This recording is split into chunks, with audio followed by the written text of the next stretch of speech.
What's up, everybody? Welcome back.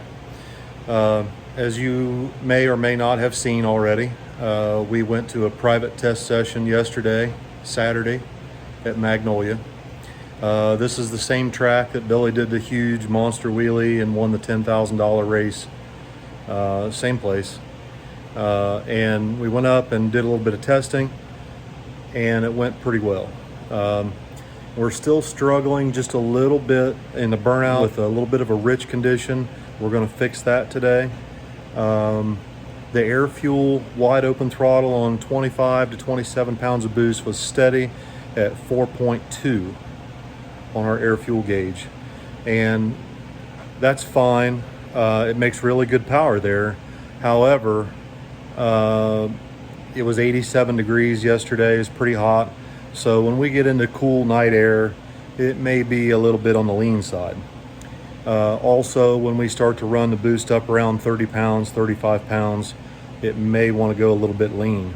So, unfortunately, when we got started in this deal, we struggled with what I originally thought was the carburetor, and it was not the carburetor at all. Technically, it was the fuel pressure regulator we were having problems with. So initially, my initial thought was we'll never have to change that carburetor. The carburetor will be fine. And you may have seen Tommy made a little funny in the video on Billy's channel about that. So you said you don't even think you're gonna have to touch that carburetor? No, I doubt it. Wrong. In actuality, I was right.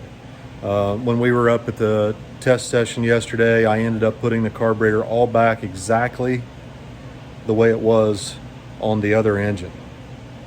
So once we got the bugs worked out of it, once we got the ignition timing and everything set up right, we got the fuel pressure regulator situation cured, the carburetor went right back to the way it was when it was on our old motor.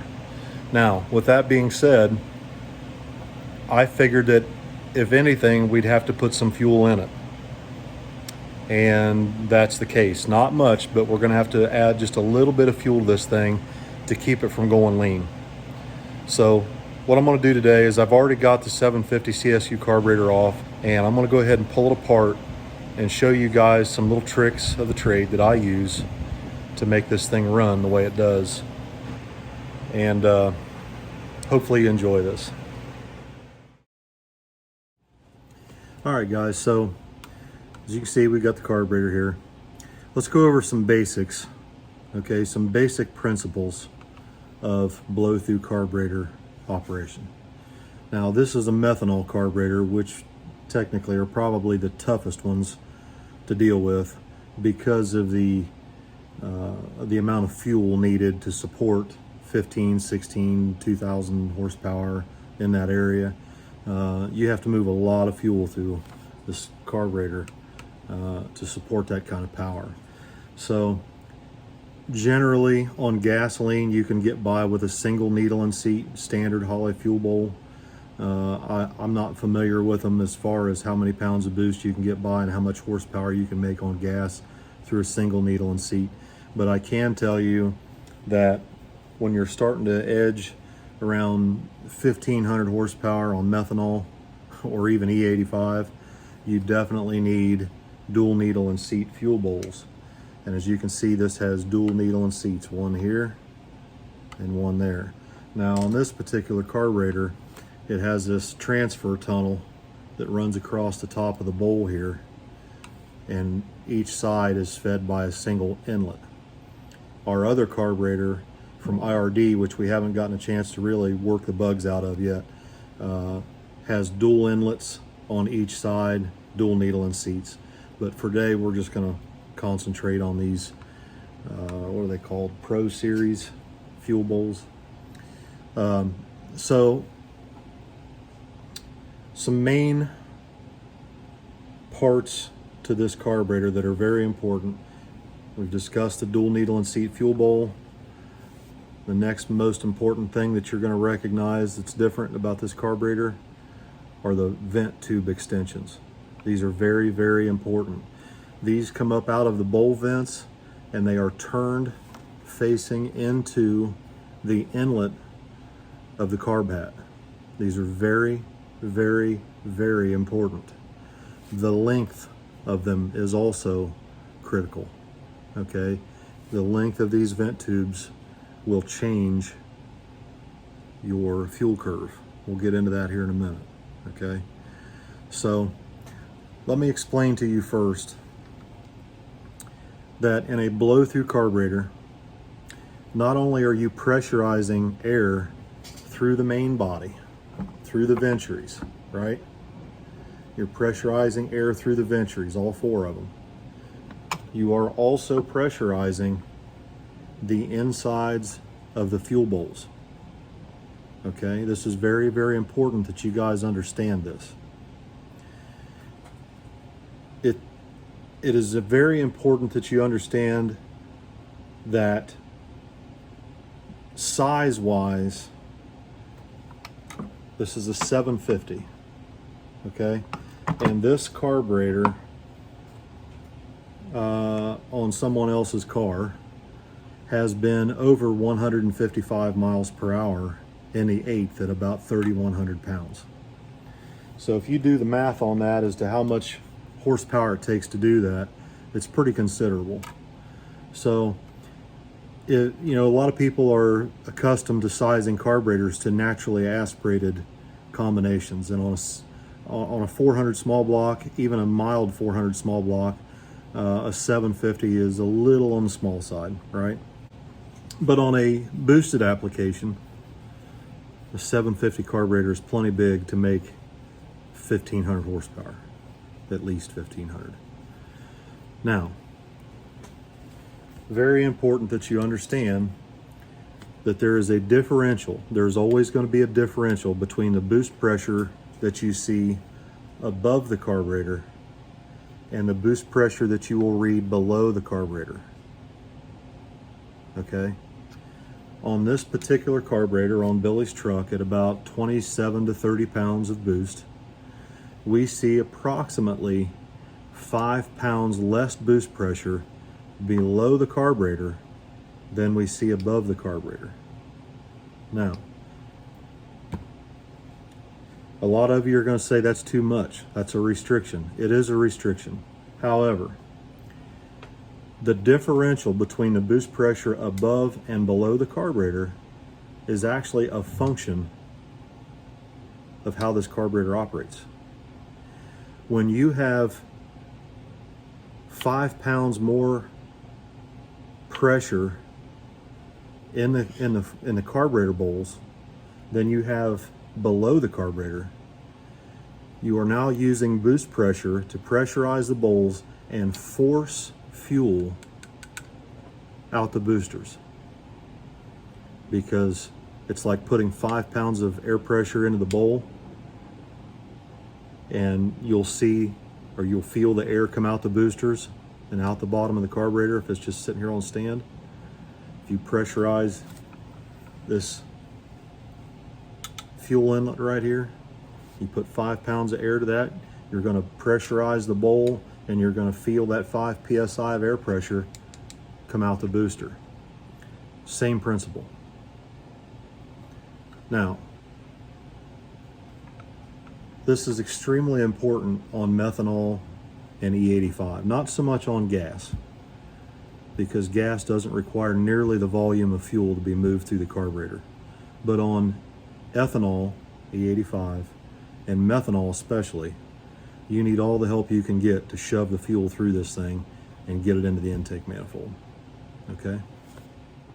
Now, real quick, before we get into tearing this carburetor apart and showing you the insides of it and what I'm doing, let's talk a little bit about fuel pressure. Since we are pressurizing the fuel bowls with air through these vent tube extensions, okay?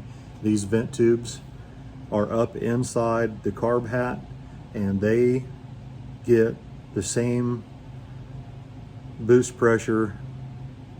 They see the same boost pressure that you see in the carb hat, and they deliver that boost pressure, that air pressure, to your carburetor bowls.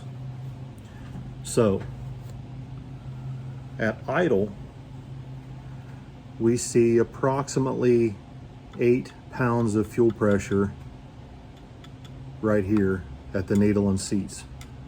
No boost. We're just sitting there idling. 8 pounds of fuel pressure. Now, as this thing starts to build boost, your air pressure in the hat increases. Therefore, the air pressure in the carburetor bowls increase. And if you do not raise your fuel pressure, the boost pressure will then begin to pressurize the bowls, and if it's higher than the fuel pressure, you start to shove the fuel back to the tank through the fuel lines. So this is why in boosted applications with a carburetor, you have to have what's called a boost reference fuel pressure regulator. Okay? What that does is you have a boost reference line that comes off below the carburetor. On our application, it's below the carburetor, and it actually sees vacuum at closed throttle, at idle. It'll see a vacuum, and it reduces the fuel pressure to the needle and seats at idle. Like I said, about 7 to 8 pounds of fuel pressure. Once you remove the vacuum, as the throttle blades begin to open, okay, as the throttle blades begin to open, you lose vacuum, and the boost reference line signals to the regulator to increase fuel pressure. There's a spring and a diaphragm in the fuel pressure regulator that regulates this. Once you start to see boost pressure above the carburetor hat, okay, and below the carburetor, that boost reference line from the intake manifold runs to the fuel pressure regulator and increases pneumatically the spring pressure on the diaphragm, which increases the fuel pressure basically 1-to-1. So every pound of boost you see raises the fuel pressure by 1 pound. So there's a differential there of approximately 8 to 10 pounds. You always want to have 8 to 10 pounds, a minimum 8 to 10 pounds more fuel pressure than your boost pressure. It's a must, absolute, have to have it, okay? Otherwise, your boost pressure shuts the fuel off and the engine leans out. Now that we got that covered, let's go ahead and take this thing apart and I'll show you a few of my tricks.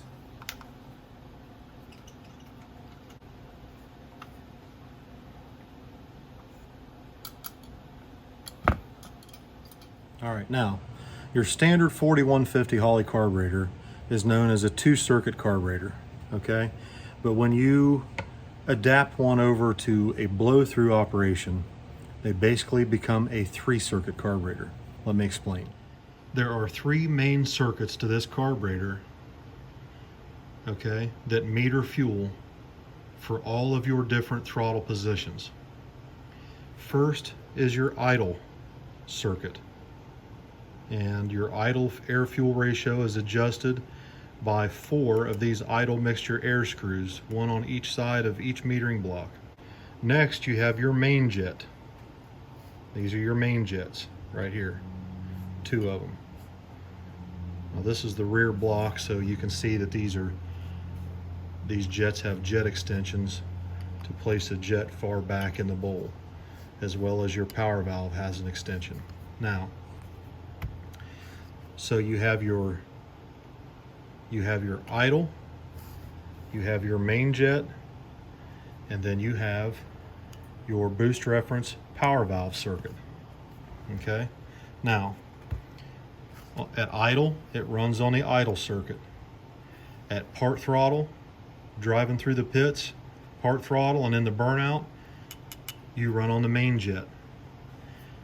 But under boost, at wide open throttle, under boost, it runs on not only your main jet, but your power valve channel restrictions and your power valve circuit. Now the main jets in the rear of this carburetor are approximately 185 thousandths. That's the diameter of the hole in these main jets. It's about 185 thousandths. Now, on the power valve channel restrictors, you can see here there's two brass ones that are removable and replaceable to adjust, and then you've got two big ones drilled out. Okay? When you're at wide open throttle, you're not only using your main jet, but you're also flowing fuel through these power valve channel restrictions, fed through this power valve with 4 windows. Now, you see how this is threaded and it's got a brass piece there that looks like a screw head? This is an adjustable boost reference power valve. And what this does is the farther you screw this brass piece in the center, the more pressure it puts on this little spring inside the boost reference power valve, and that spring pressure tries to hold the power valve shut. The reason that this is important is because when you go to do your burnout and you're at part throttle, you're basically on the main jet, you're not under boost, or if you are under boost, it's very little, and you're just part throttle and you're trying to do your burnout. What you want to do is, in testing, you need to watch and see how much boost you generally build during the burnout. And in Billy's case, now it's creeping up to almost 15 pounds. This thing moves a lot of air. The other motor wasn't like that. But we're having a little bit of trouble now with Billy's because it wants to build 15 pounds of boost, just barely towing in. The RPM comes up and it tries to build a bunch of boost. So what we're having trouble with is it tends to want to open the power valve, front and rear. It'll open both of them, but it'll want to open the power valve and dump too much fuel in the engine. So what we do is we adjust these power valves with this threaded center section to put spring pressure against the power valve to hold it shut until you build more than, say, 7 or 8 pounds of boost. Now, the farther you back these out, the less boost it takes to open the power valve. The more spring pressure you put on it, the farther you screw this in, the higher the boost pressure has to be before the power valve opens. All right, now we've got the front metering block off, and you can see the jets in the front are much smaller than the rear, okay? The front jets are only 130 thousandths. Now, the reason for that is, like I said earlier, during the burnout, we don't want to flood the engine with too much fuel and make it too rich and make it pop and crack. I want the engine to be nice and clean at part throttle in the burnout. So I run 50 thousandths to 55 thousandths less jet in the front than I do in the back. So to equalize the amount of fuel front to rear, we use larger power valve channel restrictors in the front metering block. Let me show you. Okay, now we've got the front power valve removed, and as you can see, the rear power valve, or the front power valve channel restrictors are much, much larger than the ones in the rear. The front ones, the brass pieces are drilled almost completely out. There's nothing left of it. So we're basically running a lot of fuel through the front power valve with much smaller jet. That keeps us nice and clean in the burnout at low boost and part throttle, okay? Where we're just barely working the throttle in the burnout box, okay? We're running on this little tiny main jet, and I set the power valve. As you can see, that thing's screwed in there almost all the way. I put a lot of spring pressure against that power valve to try and hold that power valve shut, to keep the air-fuel mixture lean in the burnout. Now, once this thing goes wide open, okay, and it's under boost, the power valve opens and the larger power valve channel restrictors take up for the much smaller main jet. All right, guys, so I've got the carburetor all put back together. We got it put on the truck here. And the next thing we're going to do is explain to you guys, anytime that you take a carburetor apart, whether it's a blow-through carburetor or a standard carburetor, anytime you've had one of these things apart, the first thing you do is check for fuel leaks. So we're going to kick the fuel pump on real quick and make sure we don't have any leaks. And we're not going to start this thing up with the carb hat on it. I always start these things without the carburetor hat or without an air cleaner on them, so that I can visually inspect the boosters to make sure they're not dribbling, that we don't have any problems with the needle and seats. I actually adjusted the rear needle and seats a little bit and raised the float level in the rear just a bit. So I want to check that when we start this thing up. So I'm going to go ahead and check for leaks. And as long as I don't have any leaks, I'll go ahead and hit the key and fire this thing up, and we're going to check it out. All right, we've hit the fuel pump and primed it. We're going to go ahead and hit the accelerator pumps and make sure that they both work. They're working. I don't have any fuel drips anywhere. So I think we're ready to hit the key and fire it up.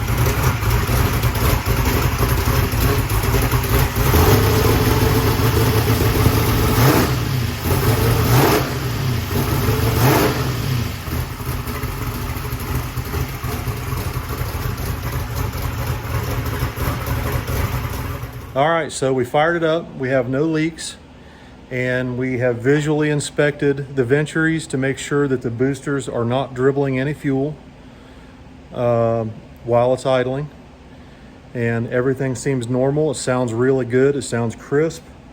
So the next thing we're going to do is go ahead and put the carb hat back on. And before I do that, I wanted to show you guys how these vent tubes fit up into the hat, because it's very important that you guys, if you're interested in blow-through carburetors, this is very important, okay?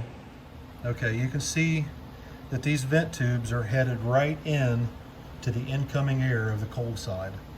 Now, the reason for that is because if you take these out and you just use standard vent tubes that stick straight up, some of the air will bypass those and run down in the carburetor and won't pressurize the carburetor bowls properly. But with these vent tubes being run right up in here into the high velocity area and the top of the charge pipe facing right in it, the boost pressure is forced right in those vent tubes to pressurize the carburetor bowls. All right, so we've got the truck all back together. One more thing I want to show you guys that's really nice about this carburetor setup is the lean out valve that we use. Now, the lean out valve is just what it sounds like. It's just a ball valve on the end of a vacuum line, this little vacuum line right here. And the ball valve is in the cab. And when we start the truck up, we open the lean out valve to lean out the air fuel mixture. And on methanol, this helps do a couple things. One, it helps build heat in the engine much faster, okay?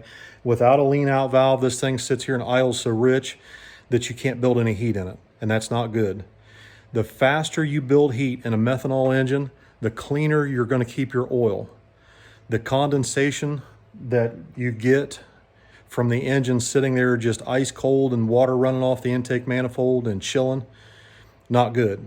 It milks the oil, puts a lot of alcohol in the oil as well when the engine's cold.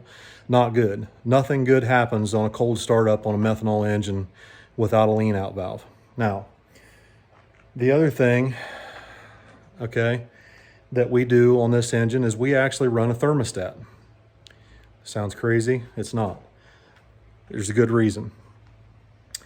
We want to keep the engine, the block and the cylinder heads at approximately 170 to 180 degrees, okay?